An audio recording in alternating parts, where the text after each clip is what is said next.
దీపక్ బాబు అత్తయ్య వాళ్ళు వచ్చారు అంటే రాఘవని ఏం చేసిండరు. రాజన్న అమ్మాయి గారు రాఘవని కాపాడింటారు.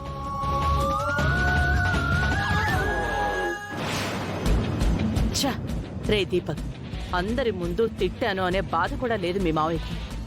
ఏదో కోపంలో తిట్టేశాను, ఏమనుకోకక్క అని ఒక్క మాట అంటే వాడు సొమ్మింపోతుంది. అమ్మా, ముందు మీ తమ్ముడు, ఆ తర్వాతే మా మావయ్య. ప్రతిసారి నువ్వు మీ మావయ్య అని అనే బదులు నా తమ్ముడు అని అనొచ్చు కదా మమ్మీ. అసలే రాఘవ్ ఎక్కడున్నాడనే టెన్షన్లో ఉంటే ఇప్పుడు మీ తమ్ముడు తిట్టిన తిట్ల గురించి ఆలోచించడం అవసరమా మమ్మీ? జీవన్ మనుషులేమో రాఘవని విడిచిపెట్టేశామని చెప్తున్నారు. అదే నిజమైతే ఈ పాటికి రాఘవ ఈ ఇంటి గుమ్మం తొక్కుండాలి కదా మమ్మీ. అవును దీపక్, రాఘవ ఇక్కడికి రాలేదు అంటే జీవన్ వాడిని వదిలిపెట్టడు. మనకి తెలియకుండా ఎక్కడో జాగ్రత్తగా పెట్టుంటాడు. రాఘవని ఎలాగైనా పట్టుకోవాలి.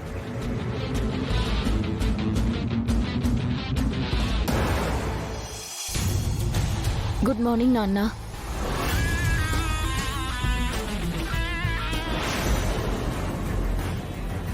అమ్మ రూపా,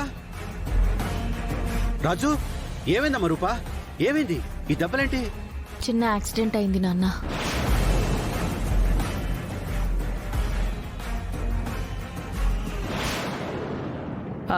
రాజు రూపులు వచ్చినట్టున్నారు, పద వెళ్ళి చూద్దాం.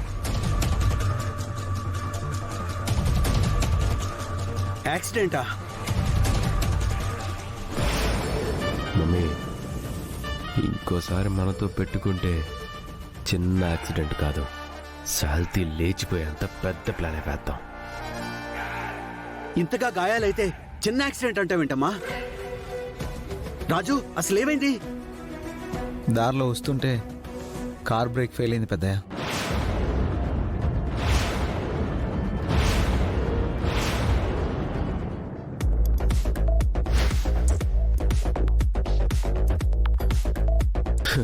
అమ్మయ్యా, బ్రేకులు లూజ్ చేశా.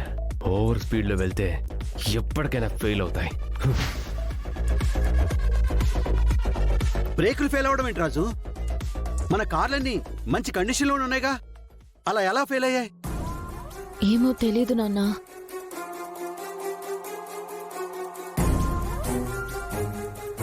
ఖచ్చితంగా ఇది మీ పని అయి ఉంటుంది, నాకు తెలుసు. మందారం, రాజు రూపలికి అన్ని గాయాలైతే అలా చూస్తూ ఊరుకుంటావేంటి మందారం? వెళ్ళి ఫస్ట్ ఎయిడ్ బాక్స్ తీసుకునిరా. విరూపాక్షిని క్షమించి ఈ ఇంటికి తీసుకొస్తాను.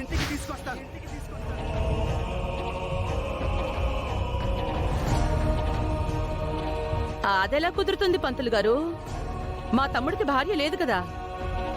అమ్మగారు లేరు అనకూడదు అత్తయ్య, మాతో పాటు లేరు కదా అనాలి.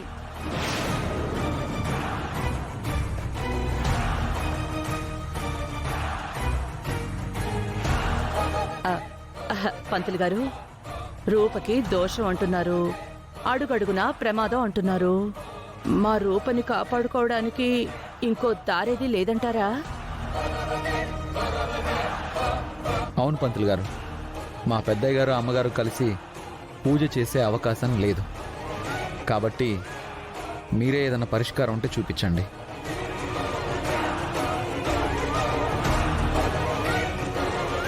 అవసరం లేదు. పంతులు గారు, మీరు పూజకి రెడీ అవ్వండి.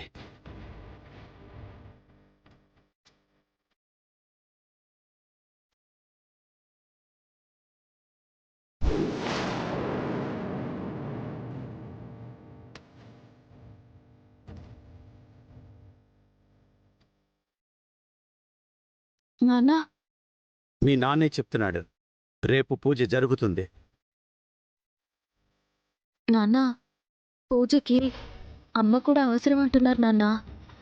పూజకి మీ అమ్మ కూడా వస్తుంది.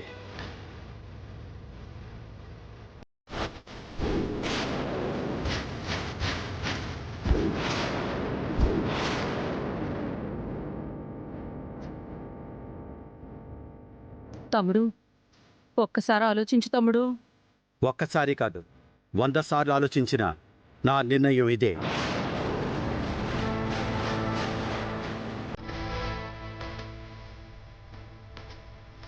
నా బిడ్డ ప్రాణం కంటే నాకేది ముఖ్యం కాదు.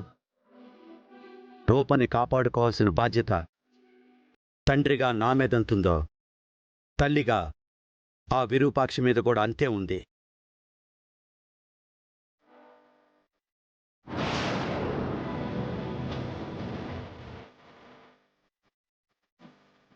అయినా పంతులు గారు చెప్తుంది పూజ జరిపించడానికే కదా. పూజ కోసం విరూపాక్షి వస్తుంది.